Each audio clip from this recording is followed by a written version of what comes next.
વિદ્યાર્થી મિત્રો, last time આપણે ધ્વનિ તરંગો, સંગત તરંગો છે તે આપણે સમજી ગયા. એટલે કે ધ્વનિ તરંગોને શા માટે સંગત તરંગ તરીકે ઓળખવામાં આવે છે તે આપણે એક સ્પ્રિંગના ઉદાહરણ દ્વારા સમજી ગયા. ઉપરાંત લંબગત તરંગો કોને કહેવામાં આવે છે અને સંગત તરંગ અને લંબગત તરંગ વચ્ચે શું તફાવત રહેલો છે તે આપણે સમજી ગયા. આ ઉપરાંત વિદ્યાર્થી મિત્રો, લાસ્ટ ટાઈમ આપણે ધ્વનિ તરંગોને આલેખ સ્વરૂપે કેવી રીતે દર્શાવવામાં આવે છે તે પણ સમજી ગયા.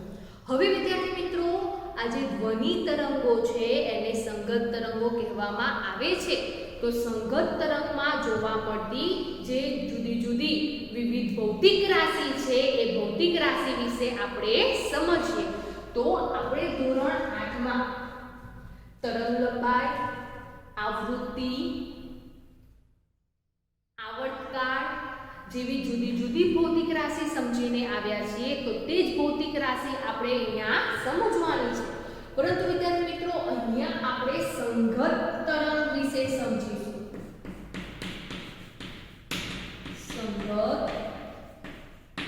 તરંગ અને સાથે સાથે આપણે લંબગત તરંગ વિશે પણ સમજી લઈએ. કારણ કે બંને ભૌતિક રાશિ છે એ તરંગો માટે તો કેવી રહેવાની છે? સરખી. તો લંબગત તરંગ અને સંગત તરંગ એ બંને તરંગોમાં જોવા મળતી જે ભૌતિક રાશિ છે એ ભૌતિક રાશિ વિશે સમજીએ. તો એમાં સૌથી પહેલા વિદ્યાર્થી મિત્રો આપણે તરંગ લંબાઈ વિશે સમજીએ. તો તરંગ લંબાઈ કોને કહેવામાં આવે છે?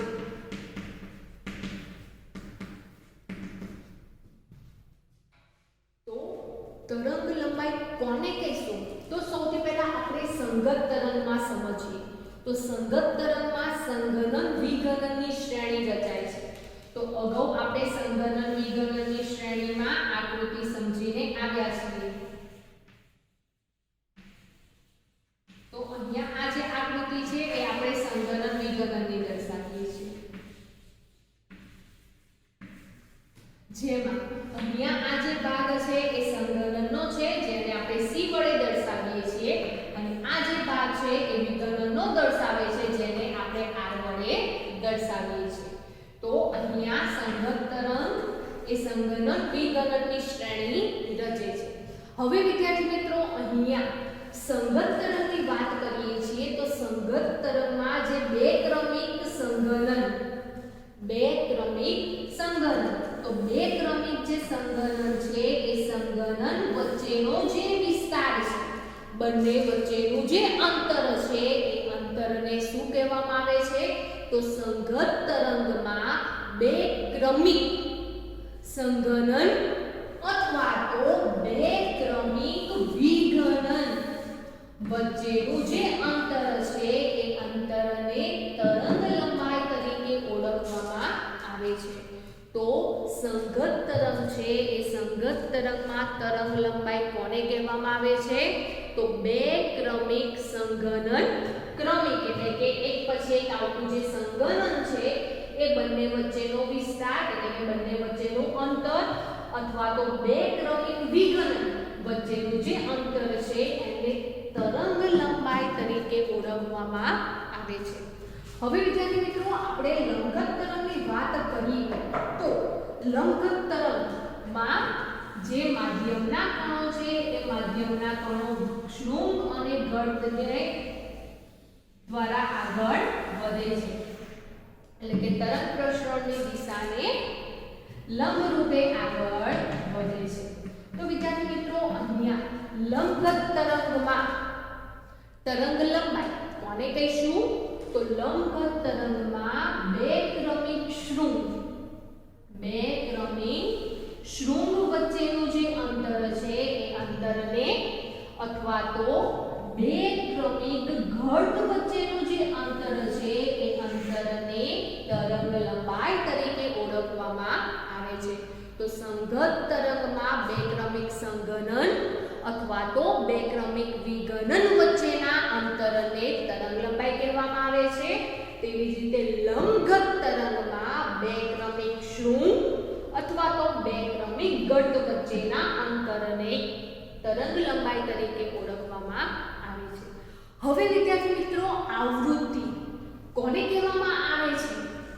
તો આવૃત્તિ માટે આપણે કોઈ એક નિશ્ચિત બિંદુ લઈએ તો એ નિશ્ચિત બિંદુથી એકમ સમયમાં, ઉદાહરણ તરીકે અહીંયા આપણે આકૃતિ દર્શાવેલી છે, તો અહીંયા જે આકૃતિમાં આપણે નિશ્ચિત બિંદુ છે એ નિશ્ચિત બિંદુ આ લીધેલી છે, બરાબર?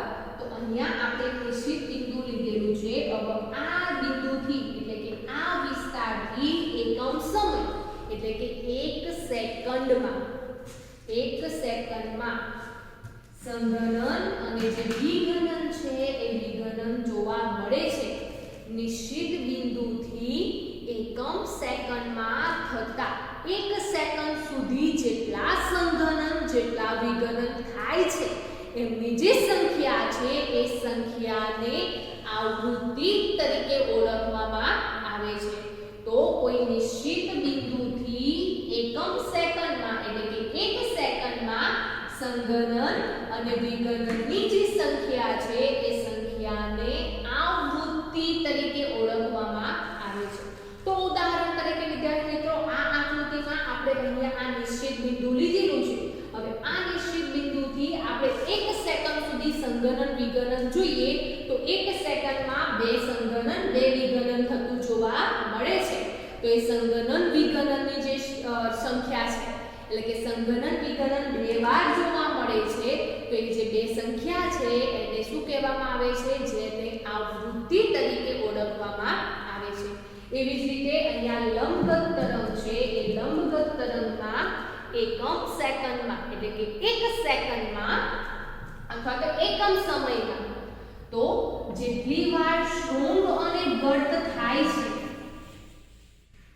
એ જે સંખ્યા છે એ સંખ્યાને શું કહેવામાં આવે છે? તો એ સંખ્યાને પણ આવૃત્તિ તરીકે ઓળખવામાં આવે છે.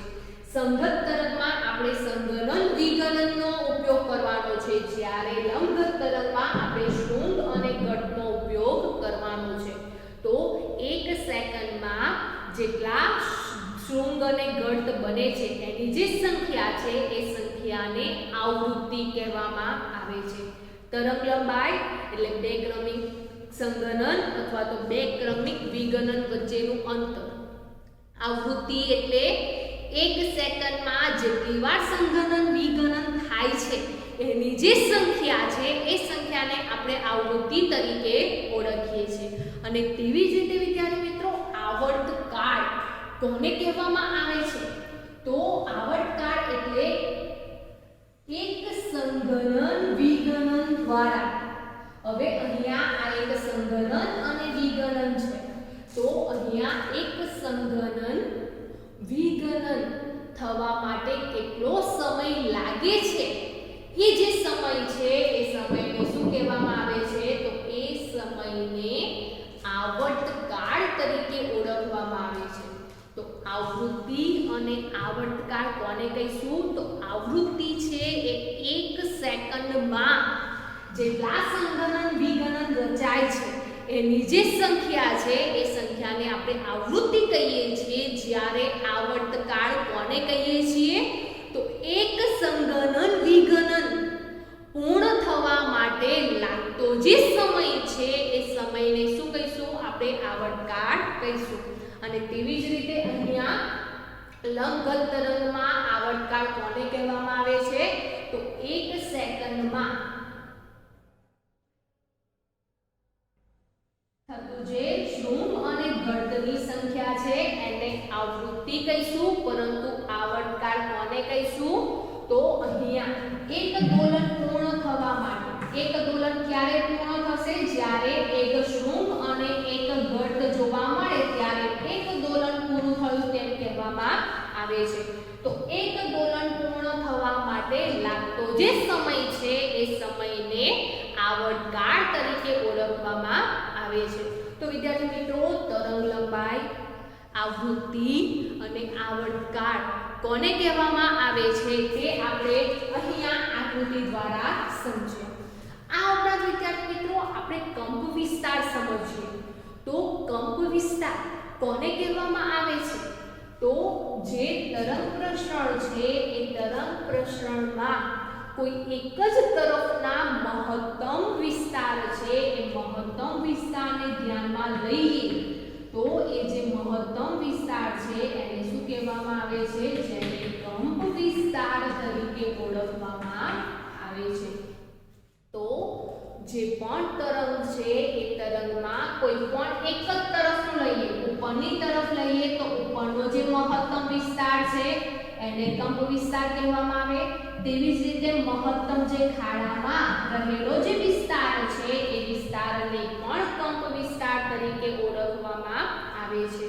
તો મહત્તમ જે વિસ્તાર છે એ મહત્તમ વિસ્તાર પછી કોઈ એક જ ભાગનો લેવાનો, શૃંગનો લઈએ તો શૃંગનો, ગર્તનો લઈએ તો ગર્તનો, એટલે કે ટોચનો મહત્તમ વિસ્તાર અથવા તો ખાડાનો જે મહત્તમ વિસ્તાર છે જેને શું કહેવામાં આવે છે? જેને કંપ વિસ્તાર તરીકે ઓળખવામાં આવે છે.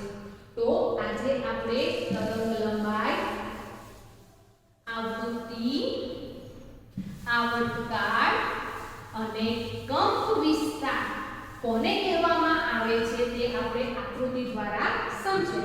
હવે તે આપણે અહીંયા વ્યાખ્યા દ્વારા સમજીએ. તો તરંગ લંબાઈ કોને કહીશું? તો સંગત તરંગ છે એટલે બે ક્રમિક સંગનન અથવા બે ક્રમિક વિગનન વચ્ચેના અંતરને શું કહેવામાં આવે છે? તરંગ લંબાઈ તરીકે ઓળખવામાં આવે છે. આ જે તરંગ લંબાઈ છે એ તરંગ લંબાઈની સંજ્ઞા શું છે? તો તરંગ લંબાઈને ઊંધા y તરીકે દર્શાવવામાં આવે છે જેને લેમ્બડા તરીકે ઓળખવામાં આવે છે. તો તરંગ લંબાઈ છે એને ઊંધા y તરીકે દર્શાવવામાં આવે છે જેને લેમ્બડા તરીકે ઓળખવામાં આવે છે અને તેનો એકમ શું છે? તો અહીંયા અંતર છે તો અંતરનો SI એકમ શું છે? તો મીટર છે. તો તરંગ લંબાઈ છે એ તરંગ લંબાઈનો એકમ શું લેવામાં આવે છે? મીટર લેવામાં આવે છે. તેવી જ રીતે આપણે તરંગ લંબાઈની વાત કરીએ અને લંબગતમાં કરીએ તો બે ક્રમિક શૃંગ અથવા બે ક્રમિક ગર્ત વચ્ચેનું અંતર જેને શું કહીશું આપણે? તરંગ લંબાઈ. એને પણ લેમ્બડા દ્વારા દર્શાવવામાં આવે છે અને તેનો SI એકમ શું છે? મીટર છે. તેવી જ રીતે હવે આપણે આવૃત્તિ લઈએ. તો આવૃત્તિ કોને કહીશું? તો 1 સેકન્ડમાં થતા સંગનન વિગનનની સંખ્યા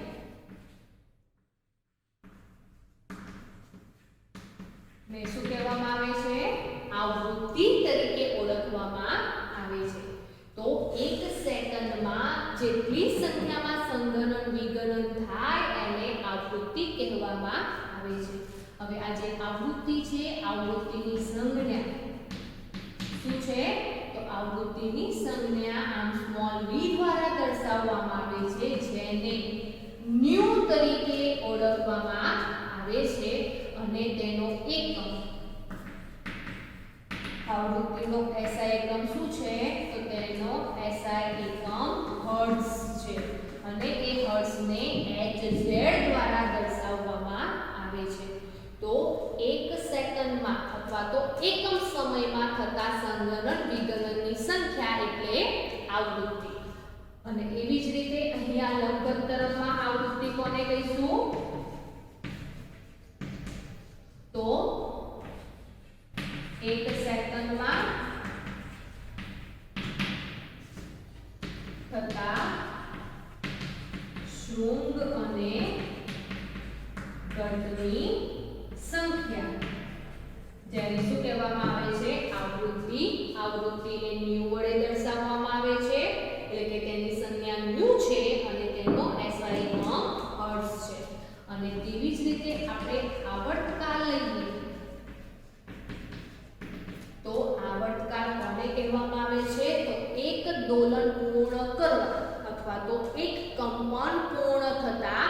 લાગતો જે સમય છે એ સમયને શું કહીશું? એ સમયને આવર્તકાળ તરીકે ઓળખવામાં આવે છે. તો એક દોલન પૂર્ણ કરતા અથવા પૂર્ણ થતા સમયને, એક દોલન પૂર્ણ કરતા સમયને અથવા એક સંગણન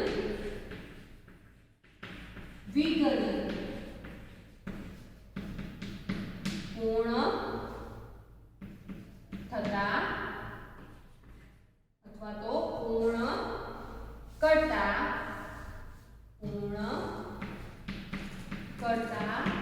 લાગતા સમયને શું કહેવામાં આવે છે? આવર્તકાળ તરીકે ઓળખવામાં આવે છે. આ જે આવર્તકાળ છે એ આવર્તકાળની સંજ્ઞા શું છે?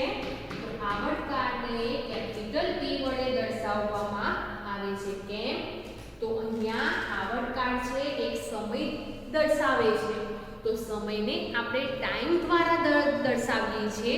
તો જેથી કરીને અહીંયા આવર્તકાળ છે એને સંજ્ઞા T દ્વારા દર્શાવવામાં આવે છે, એટલે કે કેપિટલ T દ્વારા દર્શાવવામાં આવે છે. અને તેનો એકમ શું લેવામાં આવે છે? તો સમય છે એ સમયનો SI એકમ શું છે? તો સમયનો SI એકમ સેકન્ડ છે. જેથી અહીંયા આવર્તકાળ છે એ આવર્તકાળનો SI એકમ પણ સેકન્ડ લેવામાં આવે છે. તો તેવી જ રીતે અહીંયા આવર્તકાળ કોને કહીશું? તો એક શૃંખ અને ગળપૂર્ણ કરતા લાગતા સમયને અથવા તો એક દોલન પૂર્ણ કરતા લાગતા સમયને શું કહેવામાં આવે છે? આવર્તકાળ તરીકે ઓળખવામાં આવે છે. અને જે આવર્તકાળ છે એ સમય દર્શાવે છે, માટે તેની સંજ્ઞા કેપિટલ T લેવામાં આવે છે અને તેનો SI એકમ સેકન્ડ લેવામાં આવે છે. હવે વિદ્યાર્થી મિત્રો, અહીંયા જે આવૃત્તિ અને આવર્તકાળ છે એ બંને વચ્ચે સંબંધ જોવા મળે છે. અને બંને વચ્ચે શું સંબંધ છે? તો આવૃત્તિ અને આવર્તકાળ છે એ બંને એકબીજાના વ્યસ્ત જોવા મળે છે. શું જોવા મળે છે? બંને એકબીજાના વ્યસ્ત જોવા મળે છે, જે આપણે ધોરણ 8 માં સમજીને આવ્યા છે. તો અહીંયા આવૃત્તિ અને આવર્તકાળ વચ્ચે દર્શાવતું સૂત્ર શું થશે? આવૃત્તિ અને આવર્તકાળ વચ્ચેનો સંબંધ દર્શાવતું સૂત્ર.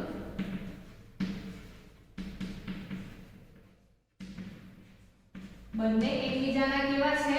વ્યસ્ત છે. એટલે કે આવૃત્તિ બરાબર 1/આવર્તકાળ.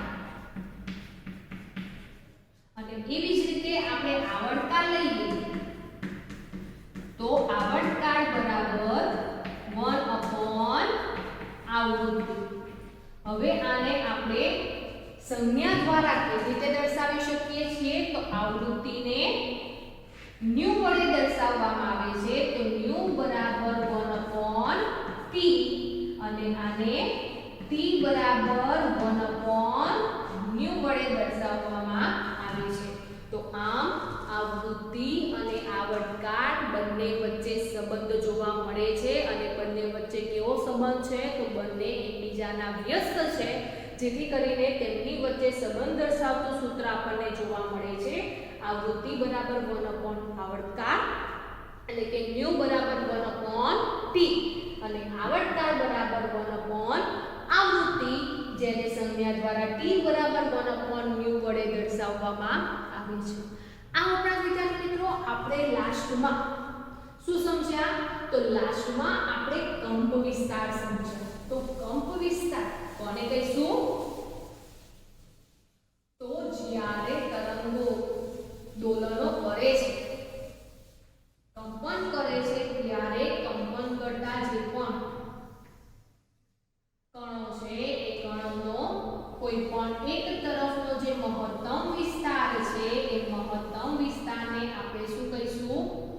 તો અહીંયા જે મહત્તમ વિસ્તાર છે એને કંપ વિસ્તાર તરીકે ઓળખવામાં આવે છે. તો કંપ વિસ્તાર કોને કહેવામાં આવે છે? તો કોઈ એક તરફના અથવા એક બાજુના મહત્તમ વિસ્તારને કંપ વિસ્તાર તરીકે ઓળખવામાં આવે છે. આ જે કંપ વિસ્તાર છે એ કંપ વિસ્તારને શાના દ્વારા દર્શાવવામાં આવે છે? તો જે કંપ વિસ્તાર છે એની સંજ્ઞા એ વડે દર્શાવવામાં આવે છે અને તેનો SI એકમ શું છે? તો અહીંયા પણ મહત્તમ સ્થાનાંતર દર્શાવે છે, મહત્તમ વિસ્તાર અથવા મહત્તમ અંતર દર્શાવે છે. તો અંતરનો SI એકમ મીટર હોવાથી અહીંયા જે કંપ વિસ્તાર છે એનો SI એકમ પણ મીટર છે. પરંતુ વિદ્યાર્થી મિત્રો અહીંયા આપણે જે ધ્વનિ કંપ વિસ્તાર છે એ ધ્વનિ તરંગો વિશે સમજીએ છીએ. તો ધ્વનિ તરંગોનો જ્યારે વિષય આવે છે ત્યારે જો દબાણ હોય ત્યારે દબાણ વખતે અને ઘનતા હોય ત્યારે ઘનતા વખતે જે કંપ વિસ્તાર છે એનો એકમ જુદો જુદો લેવામાં આવે છે. દબાણ વખતે ધ્વનિ તરંગોમાં કંપ વિસ્તારનો એકમ શું લેવામાં આવે છે? તો ન્યૂટન અપોન મીટર સ્ક્વેર એકમ લેવામાં આવે છે જે દબાણનો છે. અને એવી જ રીતે ઘનતા હોય ત્યારે કિલોગ્રામ પ્રતિ મીટર ઘન એકમ લેવામાં આવે છે. જ્યારે ધ્વનિ તરંગની વાત કરવામાં આવે છે ત્યારે જે કંપ વિસ્તાર છે એ કંપ વિસ્તારમાં દબાણ અને ઘનતાના એકમનો પણ ઉપયોગ કરવામાં આવે છે. તો દબાણનો એકમ ન્યૂટન પ્રતિ મીટર સ્ક્વેર છે અથવા તો તમે ન્યૂટન મીટર ઇન્વર્સ પણ લખી શકો છો.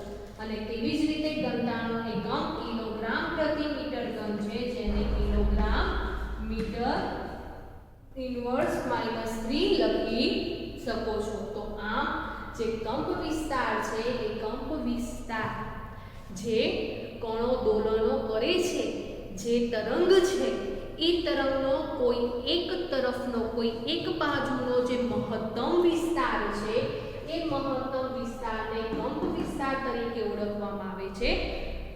હવે કંપ વિસ્તાર આપણે ઉપરને ટોચનો કોઈ મહત્તમ ભાગ લઈએ તો પણ તેને કંપ વિસ્તાર કહેવાય. તેવી જ રીતે નીચેનો ખાડાવાળો જે ભાગ છે એનો મહત્તમ વિસ્તાર લઈએ તેને પણ કંપ વિસ્તાર તરીકે ઓળખવામાં આવે છે. તો વિદ્યાર્થી મિત્રો કેટલાક તરંગો છે એ તરંગોમાં કંપ વિસ્તાર મોટો જોવા મળે છે, જ્યારે કેટલાક તરંગો છે એ તરંગોનો કંપ વિસ્તાર ઓછો જોવા મળે છે. તો આપણે કેવી રીતે કહી શકીએ કે કયા તરંગમાં કંપ વિસ્તાર મોટો છે અને કયા તરંગમાં કંપ વિસ્તાર નાનો છે? તો એ જે વિસ્તાર છે કોઈ ટોચનો મહત્તમ અથવા ખાડાનો મહત્તમ ભાગનો જે વિસ્તાર છે એ વિસ્તાર પરથી આપણે કહીએ છીએ આ મહત્તમ વિસ્તાર છે. તો આ મહત્તમ વિસ્તાર પરથી આપણે કહી શકીએ કે આ જે તરંગ છે એનો કંપ વિસ્તાર વધારે જોવા મળે છે, જ્યારે આ તરંગ છે એનો કંપ વિસ્તાર નાનો જોવા મળે છે, એટલે કે ઓછો જોવા મળે છે. તો વિદ્યાર્થી મિત્રો અહીંયા આપણે કંપ વિસ્તાર સમજ્યા. તો આ જે કંપ વિસ્તાર છે એ કંપ વિસ્તાર પર ધ્વનિની પ્રબળતા આધાર રાખે છે. તો ધ્વનિની જે પ્રબળતા છે એ ધ્વનિની પ્રબળતા શાની પર આધાર રાખે છે? તો ધ્વનિની પ્રબળતા કંપ વિસ્તાર પર આધાર રાખે છે. કંપ વિસ્તાર નાનો છે, મોટો છે, એ પ્રમાણે ધ્વનિની પ્રબળતાનો આધાર રહેલો છે. અને તેવી જ રીતે વિદ્યાર્થી મિત્રો ધ્વનિની પિચ છે એ ધ્વનિની પિચનો આધાર જે તરંગ છે એ તરંગની આવૃત્તિ પર રહેલો છે. તો કેટલી આવૃત્તિ તરંગની જોવા મળે છે? વધારે છે, ઓછી છે? તો 1 સેકન્ડમાં એક તરંગ છે એ તરંગમાં 1, 2, 3 અને 4 જોવા મળે છે આવૃત્તિ, અને કેટલાક તરંગમાં 2 જ આવૃત્તિ જોવા મળે છે. તો આ જે આવૃત્તિ છે એટલે કે તરંગની સંખ્યા છે, એક સર્કલમાં થતી તરંગની સંખ્યા, તો જેને આપણે આવૃત્તિ કહીએ છીએ તો આવૃત્તિ વધારે હોવી ઓછી હોવી. જેની પર આધાર કોનો રહેલો છે? તો જેની પર આધાર ધ્વનિની પીચ ઉપર રહેલો છે. તો ધ્વનિની પીચ કોને કહેવામાં આવે છે? ધ્વનિની પ્રબળતા કોને કહેવામાં આવે છે? એ આપણે અગાઉના લેક્ચરમાં સમજીશું. પરંતુ ધ્વનિની પ્રબળતા કંપ વિસ્તાર પર આધાર રાખે છે અને ધ્વનિની પીચ આવૃત્તિ પર આધાર રાખે છે. તો વિદ્યાર્થી મિત્રો, આજે આપણે જે તરંગ છે એ તરંગમાં આવતી જે જુદી જુદી ભૌતિક રાશિ છે એ ભૌતિક રાશિ વિશે આજે આપણે સમજ્યું.